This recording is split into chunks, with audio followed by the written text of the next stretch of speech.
Sign up for free Stratfor Intelligence. Simply enter your email address to receive 2 free reports each week. Ever since the toppling of the Tunisian president in early January, Saudi Arabia has been using its resources to make sure that other states within the region, particularly Bahrain and Yemen that border Saudi Arabia, do not go the way of either Tunisia or Egypt. In recent days, however, there is evidence to suggest that Saudi Arabia has been much more concerned about the home front and has been engaged in a variety of measures to deal with a potential risk of unrest within the kingdom.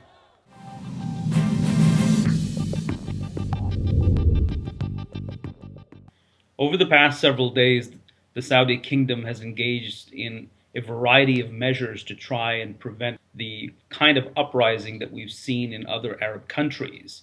These measures include arrest and release of a Shia cleric, the banning of public demonstrations, statements from the religious establishment and the Consultative Council, basically telling the people that any idea of public uprising will be detrimental to the health of the country.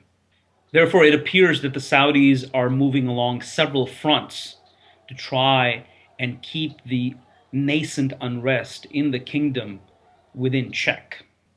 The Saudis fear that the Shia unrest in the eastern province, as well as calls by relatively reform-minded individuals and groups in the northwestern Hijaz region, could complement one another. Because of this dynamic, the Saudis are having to address the situation in a complex manner. There is evidence to suggest that the kingdom in the coming days might engage in some sort of preemptive measures towards reforms. There was an op-ed published by a prominent lawyer and columnist in the country's largest English language daily, Arab News, a few days ago. It was a letter to the king, essentially heaping praise on the monarch for his efforts towards reform in recent years, and also calling on him to further that process and engage in additional reforms that are needed in order to maintain stability within the kingdom. Now, a letter like that is not going to be published unless there was a nod, a green light from within official Riyadh. Ultimately, the Saudis would like to be able to engage in social reforms, because they see them as strengthening the hand of the kingdom.